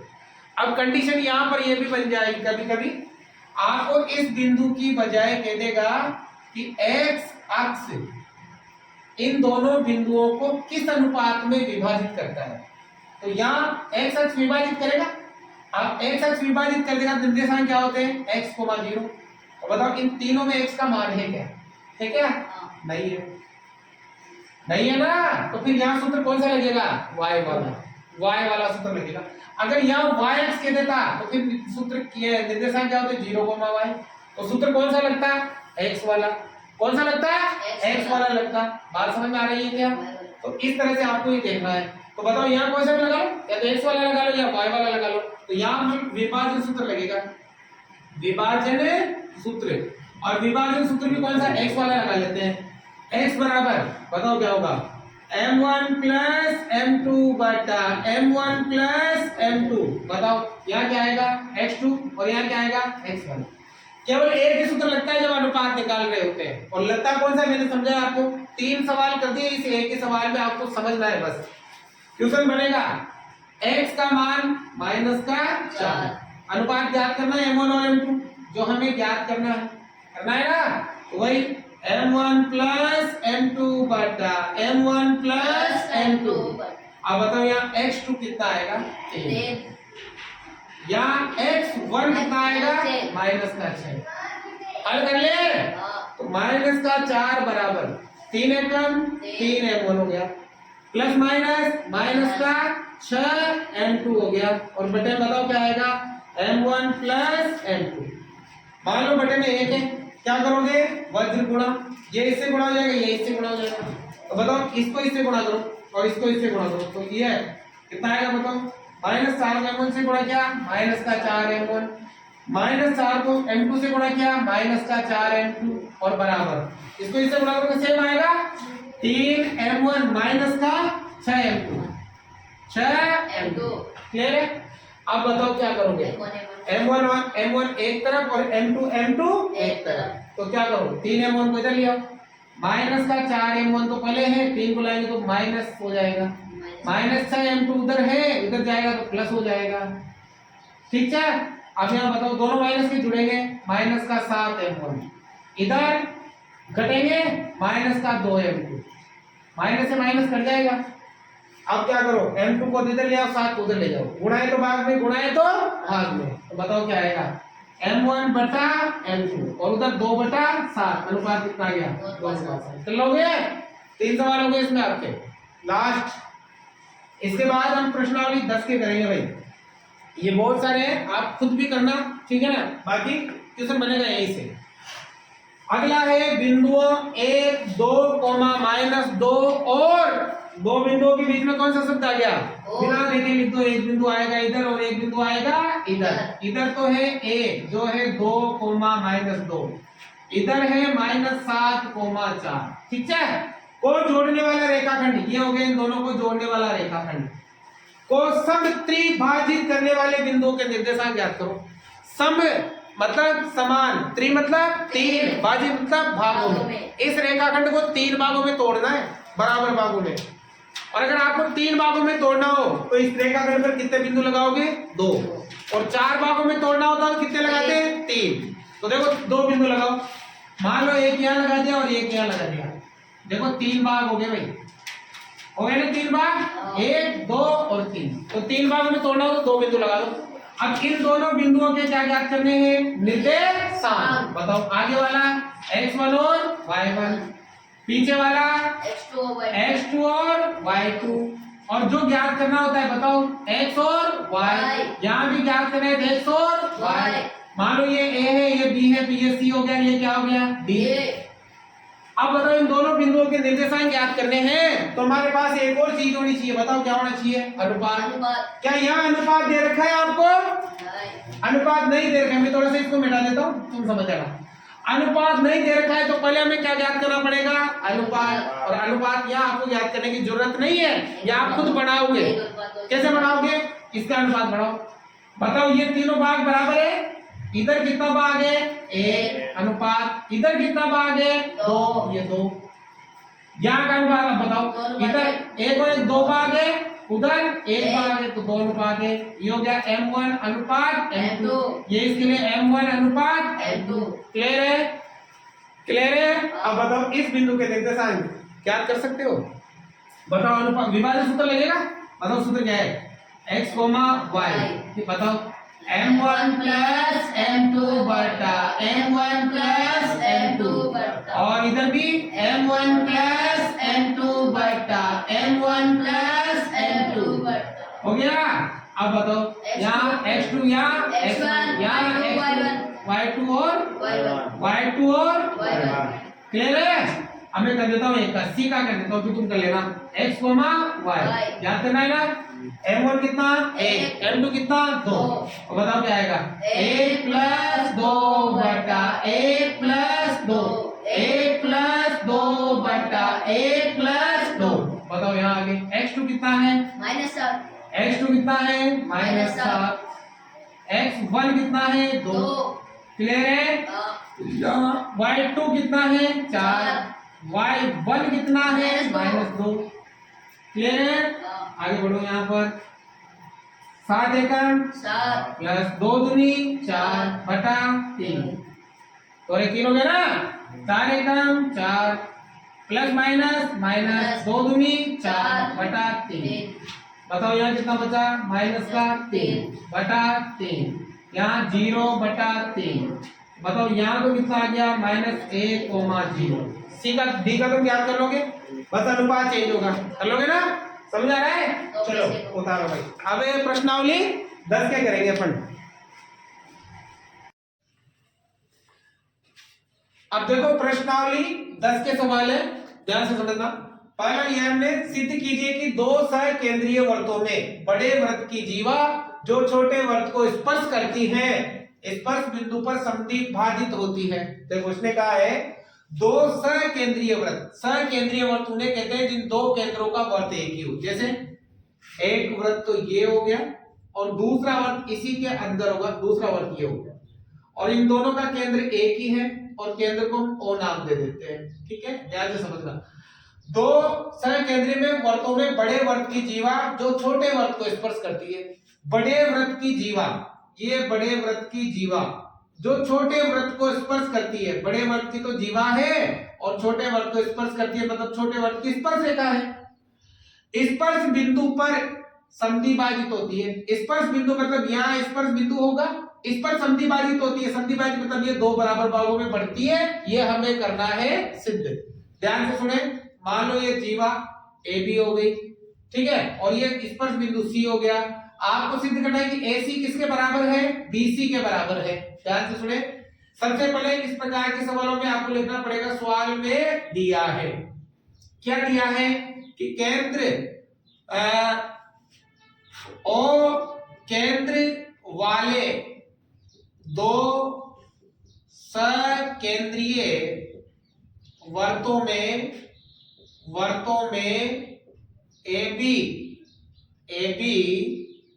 बड़े वृत्त की जीवा तथा छोटे वृत्त की स्पर्श रेखा है, वृत्त की स्पर्श रेखा है, ये हमें दे रखा है और हमें करना है सिद्ध कि जो स्पर्श बिंदु है ना, मतलब ये बिंदु इस रेखा का समद्विभाजन करता है, मतलब हमें सिद्ध करना है AC किसके बराबर है, BC के, ये सिद्ध करना है।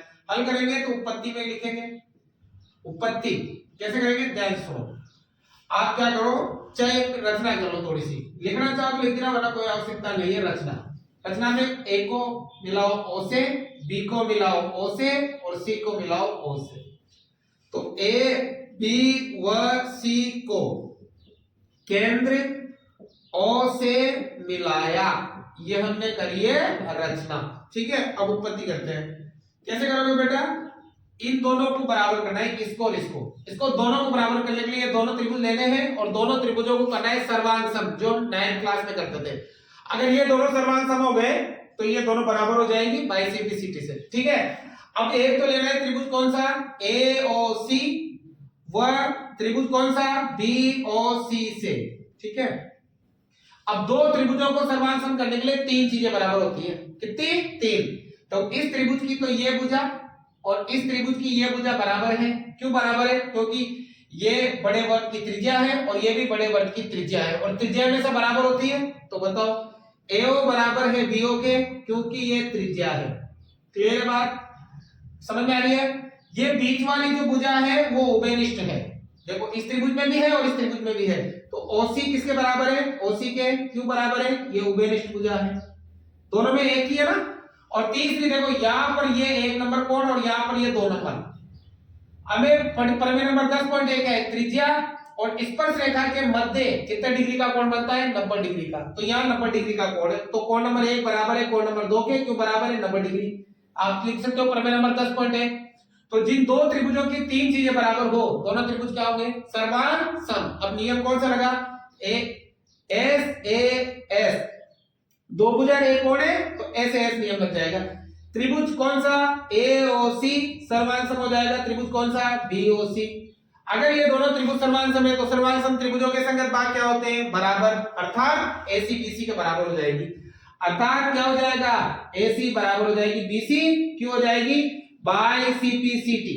सीपीसीटी का मतलब होता है corresponding part of congruent triangle. सर्वांग सम त्रिभुजों के सभी संगत भाग क्या होते हैं? बराबर होते हैं। तो ये हो गया इति सिद्धम। इतना आसान क्वेश्चन है। अगला देखो, ये क्वेश्चन उन्हीं बच्चों को आएंगे जिन्होंने साल भर अच्छी मेहनत करी है, साल भर तक पढ़ाई करी है, इन नियमों को जानते हैं, वही कर सकते हैं, अन्यथा नहीं कर सकते। वो जो बच्चे केवल पास होना चाहते हैं उनके लिए कल की जो पार्ट 2 था जिसमें हमने प्रश्नावली 13 और 14 पढ़ाई है, वो करें, उसको देखोगे तो आसानी से पास हो जाओगे। ये तो उनके लिए है टारगेट जिनका आउट ऑफ 100 है, जिनको अच्छे नंबर लाने हैं, जिनको अच्छी परसेंटेज बनानी है। शेयर करते रहिए। ठीक है, अगर दिक्कत हो तो आप कमेंट करके जरूर बताइएगा। आगे देखो, अगला सवाल यह हमने केंद्र O वाले वर्ग पर बाह्य बिंदु T से दो स्पर्श रेखाएं TP तथा TQ खींची गई है। देखो, O केंद्र वाला वृत्त है। मान लो ये एक वृत्त है और इस वृत्त का केंद्र O है। एक बाह्य बिंदु है, मान लो यहाँ पर बाह्य बिंदु है T। इस बाह्य बिंदु से दो स्पर्श रेखाएं, एक तो ये वाली और एक ये वाली, जिसका नाम, एक का नाम तो TP है तो ये TP नाम दे देते हैं और ये TQ है तो ये TQ नाम दे देते हैं। खींची गई है। ठीक है, सिद्ध कीजिए कि कोण PTQ, कोण PTQ, ये P T और Q मतलब ये वाला कोण PTQ दुगना होता है कोण OPQ का। OP देखो OP और Q।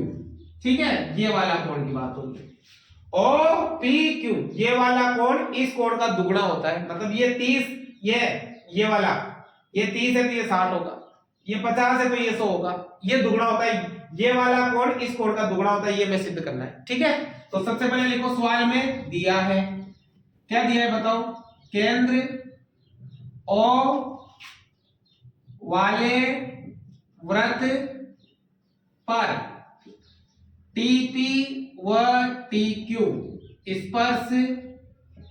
स्पर्श रेखाएं हैं। हमें करना है सिद्ध। क्या सिद्ध करना है? दे रखा है कोण PTQ बराबर दुगना होगा कोण OPQ का। इंपॉर्टेंट है, दोनों उदाहरण है, एक उदाहरण और है। क्वेश्चन उदाहरणों में से ही ज्यादा बनते हैं। ठीक है, तो आप अच्छे से समझे। अब देखो कैसे सिद्ध करेंगे। इसके लिए आप चाहो तो थोड़ी सी रचना कर लो। क्या रचना कर लो? थोड़ा ध्यान लगाना। ये जो O है इसको Q से मिला लो और O को T से मिला दो। कैसे समझ में आया? तो हमने क्या रचना करी बताओ? या फिर एक काम करो, इसको तो मिलाने की आवश्यकता नहीं है, आप केवल इधर मिला दीजिए, ठीक है, ये मिलानी है बस आपको, ठीक है। तो O को Q से मिलाया, यार न लिखोगे तभी चलेगा, कोई फर्क नहीं पड़ने वाला। अब उपपत्ति करते हैं, उपपत्ति, ठीक है, ठीक है। अब ध्यान से सुनो, हमें पता होना चाहिए कि ये वाला कोण और ये वाला कोण, इन दोनों कोणों का योग होता है 180 डिग्री। कितना होता है? 180 डिग्री होता है। ध्यान से सुनो, इन दोनों कोणों को जोड़ने पर आता है 180 डिग्री, ठीक है। इसको और इसको क्यों आता है? क्योंकि हमें पता है ये वाला कोण पूरा 90 डिग्री है और ये वाला 90 डिग्री है, ये स्पर्श रेखा है और ये त्रिज्या है। प्रमेय नंबर 10.1 कहती है कि त्रिज्या और स्पर्श रेखा के मध्य जो कोण बनता है वो 90 डिग्री का बनता है। तो 90 90 180 हो गया। ये चतुर्भुज है पूरा चतुर्भुज, और चतुर्भुज के चारों कोणों का योग 360 होता है। तो 360 में से 180 घटाओगे तो 180 बचेगा, लेकिन दोनों कोणों का योग 180 होता है। इससे पहले मैं इस त्रिभुज में कुछ करूंगा यहाँ पर, तो मैं पहले ले रहा हूं त्रिभुज POQ से, POQ ये वाला त्रिभुज। बताओ इस त्रिभुज में ये OP और OQ क्या है? बराबर। OP बराबर है OQ। क्यों बराबर है? क्योंकि ये सवाल में दिया नहीं लिख सकते, ये क्या है? वर्त की त्रिज्या है। अरे केंद्र से परिधि तक दूरी त्रिज्या, केंद्र से परिधि तक की दूरी त्रिज्या है। अब आपने पढ़ा है 9th क्लास में, जिस त्रिभुज की दो भुजाएं बराबर, उस त्रिभुज के दो कोण भी क्या होते हैं? बराबर। इसका मतलब इस कोण, इस भुजा के सामने ये कोण और इस भुजा के सामने ये वाला कोण बराबर होगा। कोण कौन सा? OPQ, जो नाम याद रखा है। कोण OPQ बराबर होगा किसके? OQP के। कोण OQP के क्यों होगा? कारण लिख दोगे, समान भुजाओं के सम्मुख कोण, सम्मुख कोण, ये हो जाएगा। हो गया? ठीक है, ये दोनों कोण बराबर कर दिए। अब इस त्रिभुज के तीनों कोणों का योग कितना होता है बताओ? 180। तो लिखो तीन कोण कौन कौन से? एक तो ये वाला, एक ये वाला और एक ये वाला। एक तो ये क्या नाम है? OPQ। कौन कौन सा? OPQ प्लस ये वाला POQ, या फिर ये वाला ले लो P, ये क्या? OQP। कौन? OQP प्लस POQ, कौन? POQ बराबर 180। कारण लिखते हैं ASP, एंगल सम प्रॉपर्टी। इसका मतलब होता है त्रिभुज कोण योग गुणधर्म से, ठीक है।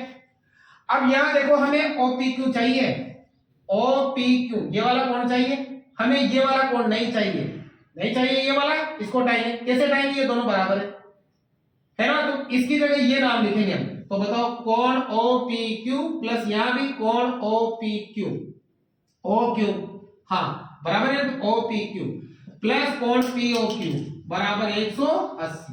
देखो ये एक और एक दो बार हो गया, दो कोण OPQ प्लस कोण कौन सा? POQ, POQ बराबर हो गया 180 डिग्री, और इसे मान लेंगे समीकरण नंबर 1। क्लियर होगी बात?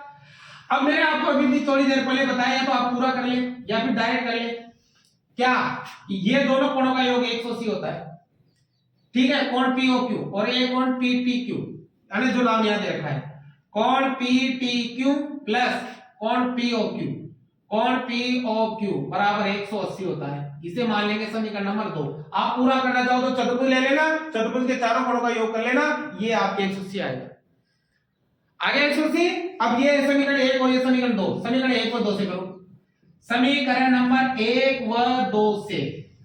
अब 1 व 2 में देखो आप, एक ये है, दो ये है, जो चीज सेम हो उसे देखो। POQ यहां पर भी है, POQ यहां पर भी है, बराबर है। 180 180 बराबर है, तो ये दोनों भी क्या होंगे? बराबर। भाई ये दोनों बराबर, ये दोनों बराबर, तो ये दोनों भी क्या होंगे? बराबर। तो हम यहां लिखेंगे कोण PTQ बराबर होगा किसके? दो कोण OPQ के, और ये हो जाएगा इति सिद्धम। कहने का मतलब समीकरण 1 को एक के नीचे दो लिखोगे, दो रखोगे, विलोपन विधि करोगे ना, तो ये भी कट जाएगा, वो भी कट जाएगा, और ये दोनों बराबर हो जाएंगे, ठीक है ना। इसमें से ये घटाओगे तो उधर पक्षांतर तो करना पड़ेगा ना सब समीकरण के लिए, तो ये दोनों बराबर हो जाएंगे। या दो समीकरणों में अगर देखो ये इसके बराबर है, ये इसके बराबर है, तो जाहिर सी बात है ये इसके बराबर होगा। क्लियर है? समझ में आ गया? तो इस तरह से आप इसको बना सकते हो। मुझे उम्मीद है समझ में आ रहा होगा आप लोगों को। आगे बढ़ते हैं। अब देखो अगला क्वेश्चन हमने लिया है, आप सेशन को शेयर कर दीजिए भाई, सभी छात्र तक ये पहुंचे, और बोर्ड परीक्षा में उनको अच्छे अंक मिले। आज की क्लास में सर काफी लंबी हो जाएगी, तो फिर भी कोशिश करेंगे। अब 3-3 नंबर के दिए खत्म हो जाएंगे अभी थोड़ी देर में। इसके बाद 4 नंबर के जो क्वेश्चन बचेंगे उसमें प्रश्नावली 4 और प्रश्नावली 8 के बचेंगे, वो मैं कल करवा दूंगा आपको, है ना। 4-4 नंबर के जो सवाल है, आज शायद लंबी हो जाएगी, फिर क्लास तुम भी बोर हो जाओगे और मुझे भी काफी टाइम हो गया पढ़ाते हुए। कल बताऊंगा मैं, और 1-1 नंबर के 2-2 नंबर के सारे मैं कल आपको कंप्लीट करा दूंगा। 1-1.5 घंटे की क्लास कल और ले लूंगा मैं आपको, तो कल वो हो जाएंगे, ठीक है ना। चलिए करते हैं, देखो ये हल करते हैं। पहले का क्या लिखा है, सिद्ध कीजिए कि किसी वर्ग के परिगत समांतर चतुर्भुज समचतुर्भुज होता है। हमें सिद्ध करना है कि वर्ग के परिगत, देखो ये है एक वृत्त, परिगत का मतलब होता है ऐसा चतुर्भुज जो वर्ग की परिधि की चारों भुजाओं को स्पर्श करे, है ना। ऐसे वर्ग की परिधि की चारों भुजाओं को स्पर्श करे उसे कहते हैं परिगत चतुर्भुज, ठीक है। तो सिद्ध कीजिए किसी वर्ग के परिगत समांतर चतुर्भुज, ये आपको समांतर चतुर्भुज दे रखा है ए बी सी और डी। आपको सिद्ध करना है कि ये जो समांतर चतुर्भुज है ये एक समचतुर्भुज होता है, ठीक है, ये सिद्ध करना है। तो सबसे पहले लिखो, सवाल में दिया है, क्या दिया है, ये मान लो वर्ग का केंद्र O है, ये वर्ग का केंद्र O है। तो देखो केंद्र O वाले वर्ग के परिगत समांतर चतुर्भुज ए बी सी डी स्थित है। ये मैं सवाल में दे रखा है कि केंद्र O वाले वर्ग के परिगत समांतर चतुर्भुज ABCD स्थित है। और आपको सिद्ध क्या करना है वो भी हम लिख देते हैं। हमें करना है सिद्ध, बताओ क्या सिद्ध करना है, कि जो ABCD है वो एक क्या है, एक समचतुर्भुज है। अब फर्क क्या है समचतुर्भुज और समांतर चतुर्भुज में। समांतर चतुर्भुज उसे कहते हैं जिसके आमने सामने की भुजाएं बराबर हो, आमने सामने की भुजाएं समांतर हो, और ये समांतर चतुर्भुज कहलाता है। जिसके आमने सामने की भुजाएं बराबर हो और आमने सामने की भुजाएं समांतर हो, समांतर चतुर्भुज कहलाता है। अब समचतुर्भुज किसे कहते हैं, जिसकी चारों भुजाएं बराबर हो और आमने सामने की भुजाएं समांतर हो, उसे हम समचतुर्भुज कहते हैं। मतलब इसकी अभी आमने सामने की भुजाएं बराबर है और हमें इसकी चारों भुजाओं को बराबर करना है। समझ में आ रहा है, ठीक है। अभी तो क्या है, यहां लिख देता हूं मैं। अभी तो देखो AB किसके बराबर है, CD के बराबर है, ठीक है। ये AD किसके बराबर है, AD BC के बराबर है। ये अभी है, अभी दे रखा है, और लाना क्या है कि चारों को बराबर करना है अपने को। समझ में आ रहा है, तो कैसे करेंगे ध्यान से सुनो। सबसे पहले उत्पत्ति करते हैं, ठीक है। अब देखो ये परिगत चतुर्भुज है ना, तो ये बेटा स्पर्श बिंदु है। अब मान लो इसको नाम दे दिया हमने P, इसको नाम दे दिया Q, इसको नाम दे दिया R और इसको नाम दे दिया S, PQRS, ये स्पर्श बिंदु है। अब आगे बढ़ने के लिए हम क्या करेंगे, देखो यहां से स्टार्ट करेंगे। मान लो देखो हमने पढ़ी है प्रमेय 10.2 पढ़ी है ना, वो भी इंपॉर्टेंट है 10.2, वो भी कर लेना आप। प्रमेय आ सकती है, बाह्य बिंदु से वर्ग पर खींची गई स्पर्श रेखाओं की लंबाई बराबर होती है, पढ़ी है ना आप लोगों ने, वो अच्छी तरह से कर लेना। वो भी आ सकती है 2 नंबर में, हालांकि मैं नहीं करवा रहा हूं उसको, अगर आपको देखनी है तो लिंक डिस्क्रिप्शन में है, वहां से देख लेना। तो देखो मान लेते हैं ये कोई बाह्य बिंदु, मान लेते क्या है, ये वर्ग पर बाह्य बिंदु है और बाह्य बिंदु से ये और ये स्पर्श रेखा खींची गई है और दोनों स्पर्श रेखाएं बराबर होगी। तो बताओ AP किसके बराबर होगी, AS के। AP बराबर होगी AS के, क्यों होगी, क्योंकि ये बाह्य बिंदु से वर्ग पर खींची गई स्पर्श रेखाएं हैं। इसी प्रकार ये B देखो बाह्य बिंदु है, तो इसे ये स्पर्श रेखा है, स्पर्श रेखा ये दोनों बराबर होगी। क्या नाम है, BP किसके, BQ के बराबर, BP बराबर होगी BQ के, हो जाएगी। इसी प्रकार C को देखो, C से ये देखो CQ किसके बराबर है, CR के। CQ, Q को Q की तरफ लिखना है, और CR इधर लिखेगा या R से लिख दो, CR बराबर है CQ, Q को Q की तरफ लिखना है, ये विषय ध्यान रखना है। इसी प्रकार DB बाह्य बिंदु है और DR किसके बराबर होगी, DS के, DR इधर लिखना है, DR बराबर होगी DS के। ये सब क्यों होगी, कारण लिखो प्रमेय नंबर 10.2 से। बाह्य बिंदु से वर्ग पर खींची गई स्पर्श रेखाओं की लंबाई हमेशा बराबर होती है, ये विशेष ध्यान रखना है आप। क्लियर है बात। अब आपको क्या करना है, इनको जोड़ना है। जैसे इसे मान लो समीकरण नंबर 1 मैं इधर लिख देता हूं, ये समीकरण 1, समीकरण 2, समीकरण 3 और समीकरण नंबर 4, ठीक है, और ये होगा प्रमेय नंबर 10.2। तो क्या लिखेंगे, समीकरण नंबर 1 से 4 तक, है ना, जोड़ने पर, या ऐसे लिखते हो समीकरण 1 2 3 और 4 को जोड़ने पर, आगे वाला आगे जुड़ेगा, पीछे वाला पीछे जुड़ेगा। अब देखो AP प्लस क्या करेंगे DP प्लस क्या करेंगे CR प्लस क्या करेंगे DR करेंगे। अब बराबर है तो बराबर आ जाएगा। अब AS देखो इसके पास S लेना है, जोड़ना सबको है तो आगे पीछे कर सकते हैं, कोई दिक्कत नहीं। D प्लस DS और प्लस DQ और प्लस CQ, क्लियर है बात। अब AP में BP जुड़ेगा, CR में DR जुड़ेगा, AS में DS जुड़ेगा, BQ में CQ जुड़ेगा, क्लियर है। बताओ AP में BP जोड़ो, AP ये यहां से तक, BP यहां से तक, पूरी क्या बन गई AB।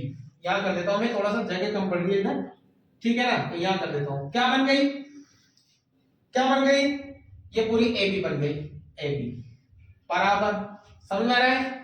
CR में DR जोड़ो, CR में DR जोड़ो, पूरी बन गई CD, ये बन गई CD, ठीक है। अब इधर देखो बराबर, अरे सॉरी प्लस है मेरा, तो प्लस प्लस का साइन है, प्लस का साइन है ना, तो आपको प्लस रखना है।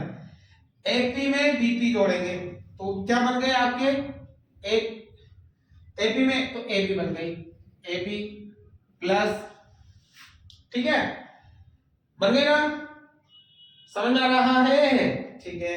CR में DR जोड़ेंगे तो DC बन गई, बराबर, ये बराबर। AS में DS जोड़ो, AS में DS जोड़ो, AD बन गई, प्लस BQ में CQ जोड़ो, BQ में CQ जोड़े तो पूरी BC बन गई, BC बन गई, क्लियर है, समझ में आ रहा है बात।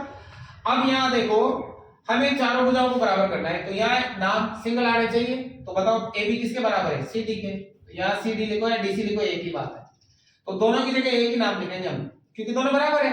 क्योंकि बताओ क्या लिखेंगे, AB बराबर है CD के और AD बराबर है BC के। क्यों बराबर है, क्योंकि सवाल में दिया है, तो यहाँ नाम चेंज करो, AB का तो AB रखो और CD की जगह भी AB करो, बराबर, AD का AD रखो प्लस BC की जगह AD लिखो। एक AB एक AB हो गया 2AB, और एक AD एक AD हो गया 2AD, 2 से 2 कट गया, AB किसके बराबर आ गया, AB के, समझ में आया। AB भुजा किसके बराबर आ गई, AD के, आ गई, और AB भुजा किसके बराबर है, CD के, AB AD के बराबर है, AB CD के भी बराबर है, ठीक है। और AD किसके बराबर है, BC के, AD BC के भी बराबर है, समझ में आ गई, चारों भुजाएं बराबर हो गई। AB AD CD और BC चारों भुजाएं, देखो AB AD के बराबर इससे लिया है, यहां है, ये ले लो, कोई दिक्कत नहीं है। इसे चारों की, इसे मान लो समीकरण नंबर 5 और इसे मान लो समीकरण नंबर 6, समझ में आया ना।